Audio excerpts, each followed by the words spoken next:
গতকালকে অর্থাৎ 29শে জুন বিধানসভায় যে ওবিসি সংক্রান্ত বিলটি পাশ হয়েছে এবং তাতে যে 66টি সম্প্রদায়কে ওবিসি সম্প্রদায় হিসেবে স্বীকৃতি দেওয়া হয়েছে, সেই সম্প্রদায়ভুক্ত কোনো ব্যক্তি যদি ওবিসি এনসিএল করতে চান তাহলে তিনি কী প্রক্রিয়ার মাধ্যমে এবং কী কী ডকুমেন্টস লাগছে এই এনসিএল করতে সেটাই ভিডিওতে জানতে পারবেন। আমি নিজেই এসডি অফিসে গিয়ে ইন্সপেক্টরের সাথে কথা বলেছি এবং সেখানে যে নোটিশটি ওনারা দিয়েছেন সেই নোটিশটি ফটোকপি করে নিয়ে এসেছি এবং সেটাই আপনাদের সামনে তুলে ধরছি। তো শেষ পর্যন্ত দেখতে থাকুন। এখানে প্রথমেই লেখা আছে এনসিএল করার নিয়মাবলী, মনোযোগ সহকারে পড়ে নিম্নোক্ত কাগজ উক্ত টেবিলে জমা দিন। যে টেবিলে এই কাজকর্ম হয় সেই টেবিলের কথা বলা হচ্ছে। প্রথমত বলা আছে প্রথম ক্যাপে অনলাইনে দরখাস্ত করতে হবে যার মধ্যে ওবিসি এনসিএল কথাটি থাকবে। দ্বিতীয়, নিজের এবং বাবার ওবিসি সার্টিফিকেট অবশ্যই সঙ্গে দিতে হবে।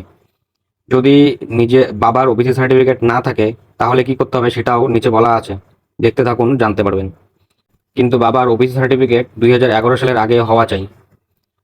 যদি বাবার 2011 সালের আগে থাকে তবে সঙ্গে ইনকাম সার্টিফিকেটে current financial year, that is April to March 2026 তারিখ অবশ্যই থাকবে, অর্থাৎ 2026 সালের এপ্রিল থেকে মার্চ মাসের মধ্যে ইনকাম সার্টিফিকেটটি লাগবে।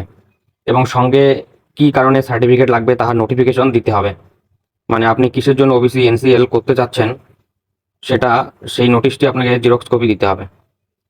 অথবা চতুর্থতে বলা আছে যদি বাবার 2011 সালের আগে ওবিসি সার্টিফিকেট না থাকে তবে স্বয়ং নিজের জ্যাঠা বা কাকা বা দাদা বা দিদির বা পিসিমা 2011 সালের আগে ওবিসি সার্টিফিকেট থাকে, অর্থাৎ বাবা ছাড়া নিজস্ব বংশে যদি কাহারও থাকে তাহলেও চলবে, কিন্তু তার সঙ্গে বংশতালিকা, প্রধান এবং এক্সিকিউটিভ এর সই সহ জমা করতে হবে। শহর হলে চেয়ারম্যান এবং এক্সিকিউটিভ এর সই অবশ্যই লাগবে এবং তৎসঙ্গে মানে তার সাথে 15/3/1993 সালের পুরানো বাবা বা ঠাকুরদার জমির কাগজ অথবা বাপ ঠাকুরদার অ্যাডমিট কার্ড ইত্যাদি লাগবে। এখানে বলা হচ্ছে যে 2011 সালের আগের বংশের কারো না কারোর ওবিসি সার্টিফিকেট লাগবেই এবং তার সাথে 1993 সালের আগের পুরনো জমির কাগজ দিতে হবে।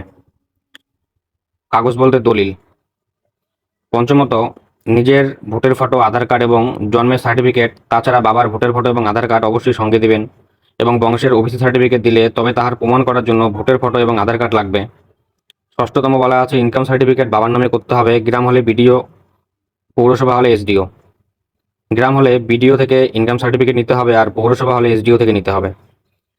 সপ্তমত বলা আছে ভোটের ফটো বা আধার কার্ড কোথাও নামের ভুল থাকলে সেখানে অ্যাফিডেভিট অবশ্যই করতে হবে, কিন্তু তাহা এক্সিকিউটিভ বা এসডিও কোর্ট থেকে করতে হবে, জুডিশিয়াল কিংবা নোটারি দিয়ে নেওয়া হবে না। অষ্টমত কী কারণে প্রয়োজন, চাকরি না ভর্তির কারণে, তাহার তারিখ সহ নোটিফিকেশনখানা অবশ্যই দিতে হবে। এবার ব্যাপার হচ্ছে অনেকেই ফার্স্ট জেনারেশন ওবিসি সার্টিফিকেট বানিয়েছেন যাদের বংশে 2011 সালের আগে কেউই সার্টিফিকেট বানায়নি, তাহলে কি তাদের সার্টিফিকেট বাতিল হবে? তারা বলেছেন যে 1993 সালের আগের জমির কাগজ দিলে সেটা তারা জমা নেবেন, কিন্তু সার্টিফিকেট এনসিএল হবে কি হবে না সেটা তারা বলতে পারছেন না।